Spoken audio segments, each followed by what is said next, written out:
So we're still talking about meditation posture and some of the basic ways that I went wrong and now I corrected myself. So what I'm saying to you has come from many years of suffering. And so if I'm a little passionate, please forgive me, but this has been a source of great pain and joy once I discovered the correction. There's a whole issue about chin level. Now, I would recommend that you have somebody check you. If you meditate regularly, have somebody check you. Is your chin level? This is level. This is too high. This is too low. So chin level is a place of balance, it's a place of comfort. And there's also a little fine tuning that you can do. Like, you can push your head back a little bit or forward a little bit. There's a place where the eyes will relax. And if you're very sensitive and quiet, it'll help your meditation to sit quietly, tune in with the eyeballs. Move the head a little back, a little forward, and you'll find a place where the eyes just, relax. That's where your head should be. And now the chin level, here's the problem with that. If you have a meditation teaching that says, lift the eyes, like I do, to the point between the eyebrows, or lift up to the horizon, there's a built-in tendency to lift the chin. That's what we do in life. You look up at a bird, the chin goes up. If you look down, the chin goes down. So what happens, naturally what happens, without any effort, is if you're sitting quiet and you look up, the chin's going to drift up like this. And then you need to learn to bring it back down, but not with force, because the front of the head is heavier than the back. So to let the chin drop, you just relax the back of the neck ever so slightly. Chin's too high, relax the back of the neck. I'm meditating, I let it kind of float down like a feather. Chin just drops, easy. And I feel like I'm growing taller. Decompress the spine, relax, elegant, tall posture for meditation. Relaxed, easy. The danger is if you have the habit and you don't check your chin level and the chin goes too high and you meditate like this, you can think that you're looking up because you open the eyes and you're looking up. But you're not looking up. I'm not looking up, chin is up. If I keep the eyes where they are and bring the chin level, I'm actually looking down. And I had a guy like that once come to me, and he was having trouble with numbness in his hands. He'd been meditating over 30 years. I said, show me how you meditate. And he sits like this. I said, that's why you have numb hands, because your chin's too high. Pushing on the nerves, the back of the neck. I showed him, chin level is here. He said, what?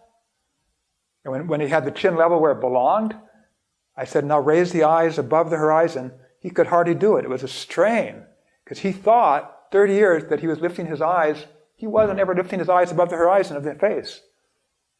If you can follow that, it's going to help your meditation posture avoid a major, major pitfall.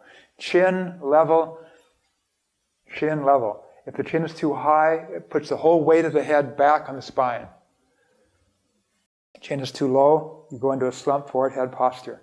So you want right in the middle, chin level. And have somebody who has a good eye check you. Because if you're a little bit too high, it can be a problem. I used to believe that chin level was the most important thing in meditation posture. I no longer do. What I believe now is the most important thing about meditation posture is, what are we doing with our eyes? What do we do with the eyes in meditation? And this can determine whether your body is relaxed, whether you have headaches or eye strain, whether you succeed in meditation or whether it's a frustration and exercise in tension. And how do you have eyes that work well with meditation? And how do we get eyes that don't? We need to understand all this. I need to talk about that in a few minutes. Because I have lived for many, many years with eye strain. And I had very difficult, painful, long journey to get eyes that have no strain, that I can sit quietly and meditate with no pain, no strain, no headache. And I see people now, because I did the work myself, I can just look at somebody and I know I can feel the eye strain. I can just feel it as I look at them. And then if they come in the door as a client, I know what I'm going to be talking about as soon as I look at them. To give you a quick overview about the eyes, what I've learned, the way that we get problem with the eyes is staring at a computer, a book, straight ahead, collapsing the periphery, we don't change focus at a computer, near to far. And because you're close focused, the eyeballs are converging, inwardly rotating, elongating, and the ciliary muscles tighten. So the eyeballs are in maximum tension. You have to learn to have wide-angle vision where you don't collapse the periphery. You have an open global perspective in your awareness. So the eyes come from that. It goes back to how a baby's born in auditory dominance. So auditory dominance, what does that mean?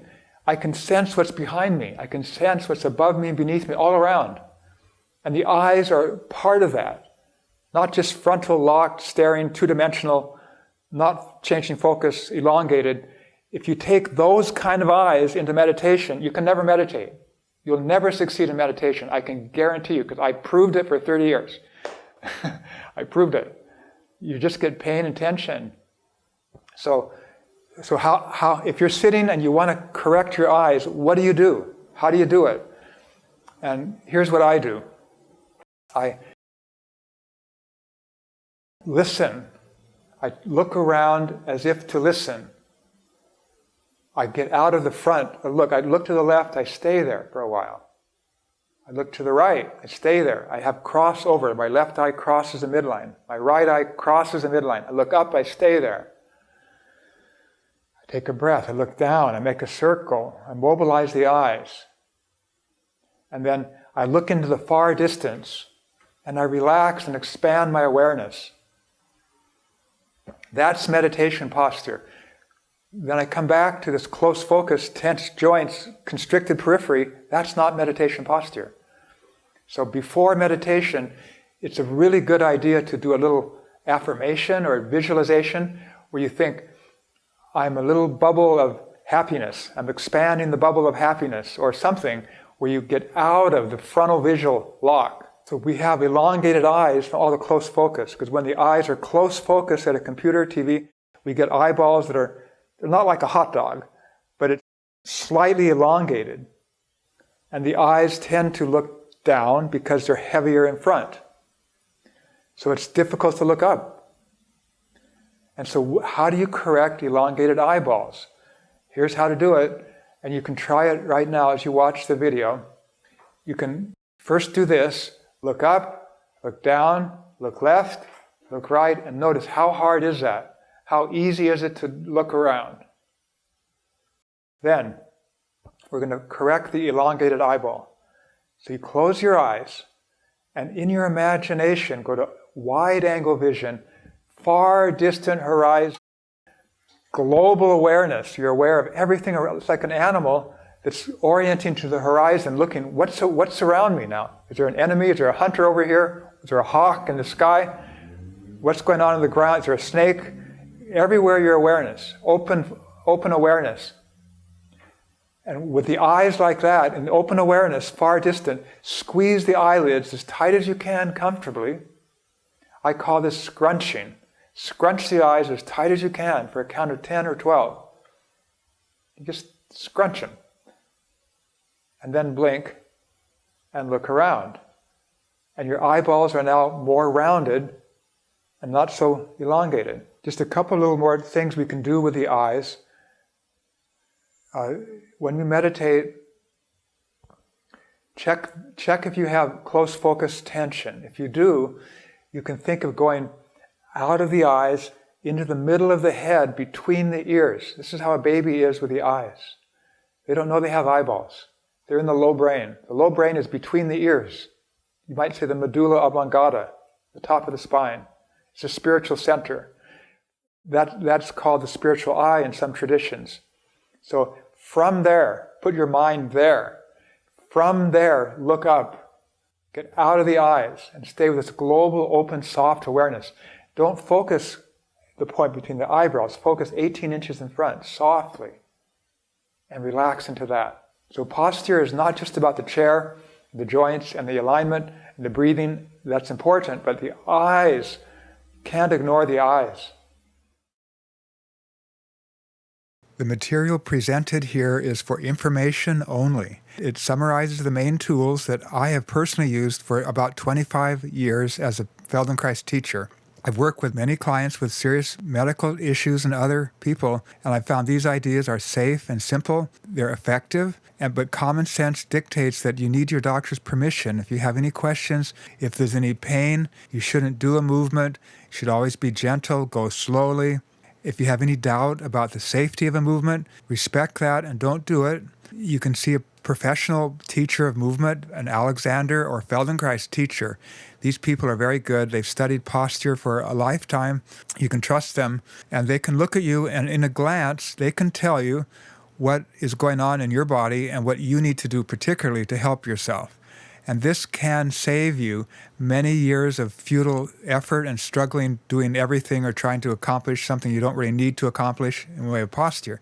When you have a professional, experienced person looking at you and you follow their advice, it can save you lots of effort and time.